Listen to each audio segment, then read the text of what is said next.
China, Sweden is back to uranium mining. Russia is back to nuclear weapons testing. And to talk about the recent atomic tensions between the West, Russia and China, we're joined by Tomáš Nagy, Senior Research Fellow for Nuclear, Space and Missile Defense at GLOBSEC. Good evening. Good evening, and thank you very much for having me. Thank you for accepting our invitation. Now, first, let's look at the sequence of the events over the past 10 days. So first, Vladimir Putin announced a successful test of the intercontinental Burevestnik or Stormbringer missile. Then came the news of his doomsday device, that's the Poseidon nuclear torpedo with no known Western countermeasures to it. In response, Donald Trump resumes nuclear arms tests for the first time in 30 years. And now Vladimir Putin is ordering preparations for Russia's own nuclear tests. Now, are the two biggest nuclear powers of the world playing a game of chicken? Well, I think you have very rightly identified the action-reaction dynamics that has been unraveling in the past couple of days. And this is, I think it's a slightly broader thing. What I would include into kind of a broader political picture is the fact that when Donald Trump returned to power, he had big hopes of closing deals with Russia. So if you look back what happened in the past couple of months, we see that it doesn't really seem to be the case. There was an opening, or seemed to be an opening vis-a-vis Russia, and a hope for a negotiated settlement of war in Ukraine. But the events of the previous weeks and months have clearly showed that Russia is not at this point interested in any kind of negotiated settlement, in a settlement that would be perceived by the electorate of Vladimir Putin as something advantageous to Russia. The preference is continue fighting, and that's not what the Americans want to see. And if in the current setting, in the given setting, you also see the test of two long-range nuclear delivery systems that, if in the future, if they will be deployed and if they will play some part in Russia's nuclear strategy, it seems very likely that that part will be oriented to counter U.S. weapons and hold targets on the U.S. continent at risk. That's the reason, why these kind of weapons are actually even being created. So it doesn't really go well with the American president. And if you look at the events from the perspective of Donald Trump, you also see a radical modernization and nuclear build-up on the side of China.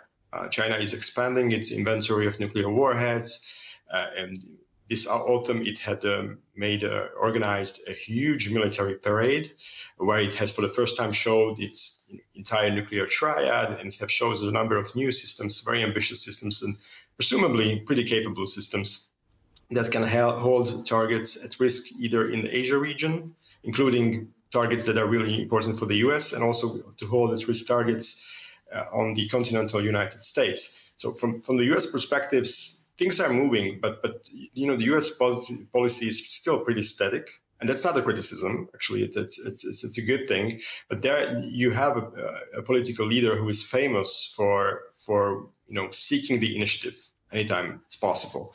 And here, I think he felt the temptation to do something, and that's the reason why we had for the first time in 30 years, actually, a U.S. president talking about the possibility of returning to nuclear testing.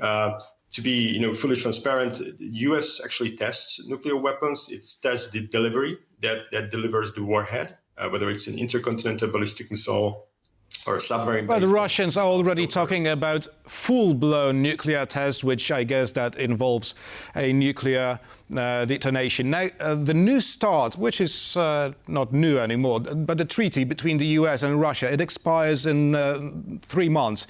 So what happens next? Will Washington and Moscow just resume this Cold War nuclear arms race, including full-blown test explosions?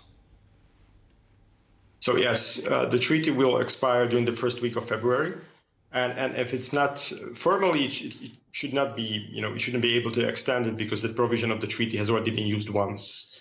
But informally, it can be extended in a sense that both sides will decide to adhere to some of the treaty limits. And the Russians are actually offering this, probably with an expectation that the Americans will not agree with that. And that will be basically giving them a free ride possibility to do whatever they seek to do. And nuclear testing might be one of the takeaways from these processes, because it's pretty clear that Russia is interested in investing in nuclear weapons, also as a way how to ensure the domestic population and how to do effective propaganda. Nuclear weapons are pretty popular within the Russian society, and it's a symbolic sign of Russian strength. Oh, I'm very glad you've mentioned this aspect. Whether you are. Yes, because Russia has recently resumed its disinformation campaign, accusing Ukraine and NATO of a plot of a nuclear disaster plotting a nuclear disaster in Zaporizhia nuclear power plant, and also to kill some of their own citizens and then blame it on Moscow. Now, the absurdity of these accusations aside, could Russia be in fact planning a false flag nuclear incident in Ukraine? That's possible theoretically, but I don't think it's very practically viable option for the Russians, because simply it would be very difficult for them to deny that they are behind it. I think to believe that the Ukrainians would do this to their own territory, to their own installation, which legally is theirs, and they want to keep it even after the war, it's very unlikely. It's theoretically the Russians will do this kind of campaigns, and they have been doing this kind of campaign just to test, whether it gets traction or not. We had in the past allegations of the Ukrainians trying to create a dirty bomb and doing something similar and blaming the Russians. And that wasn't really a successful campaign. So I think this is a second iteration of that, and I wouldn't really pay much attention to it. It's probably just propaganda. Sweden resumes the extraction of uranium to boost its energy independence from the US and Russia, Kazakhstan as well. But could this uranium be used for Europe's military purposes too? Well, I don't think that there is any kind of political traction in that direction. The way how I'm reading it is that Sweden wants to have its own independent way of producing nuclear material for their energy needs that are growing. Sweden is already heavily reliant on nuclear energy, and want to stick to this kind of trajectory, which is, I think, perfectly understandable. Sweden has joined NATO. NATO is a nuclear alliance. For the first time, Sweden has participated in NATO's annual flying exercise. It's taking part at consultations on nuclear deterrence. It's part of the same compact as Slovakia and Poland, and I think it's already an upgrade compared to where Sweden has been before its accession to NATO. And going into kind of full-fledged weaponization with creating a European nuclear weapon program or a Swedish weapon program, that's just a very distant reality currently. Mm-hmm. There is no political appetite, and there is, frankly speaking, in my judgment, no need to think in that direction. And lastly, very shortly, you've mentioned the Chinese new nuclear weapons, or the long-range missiles displayed at the last parade. And last year, China's Xi Jinping and the then US President Joe Biden agreed that all decisions concerning the use of nuclear arms should be human-made. Now, Russia, however, is threatening the West with its dead hand system. Now, the system is supposedly designed to automatically launch nukes in case of a military conflict and its leader being eliminated, right? So that's in case if Vladimir Putin is not responsive. Now, is it a bluff, or is Russia ready to really burn the world if attacked? Well, first of all, this is not a new system. This is a kind of a legacy system from the Cold War, which is being updated on a regular basis.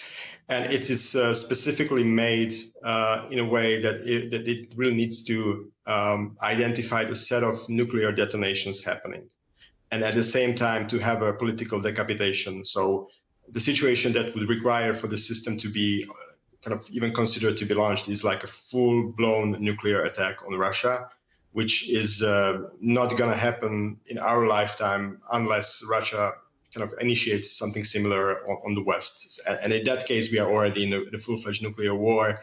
And whether these weapons are launched automatic manner or someone who has in a subordinate position within the Russian political or military class does the same, it doesn't make that much difference at that apocalyptic point. But this is really something that shouldn't really bother us on a daily matter, I would say. Something that hopefully will never happen. Tomáš Nagy, Senior Research Fellow for Nuclear, Space and Missile Defense at GLOBSEC, was our guest this evening. Thank you very much. Thank you very much. And thank you for watching and stay with us for more news and interviews here on TVP World.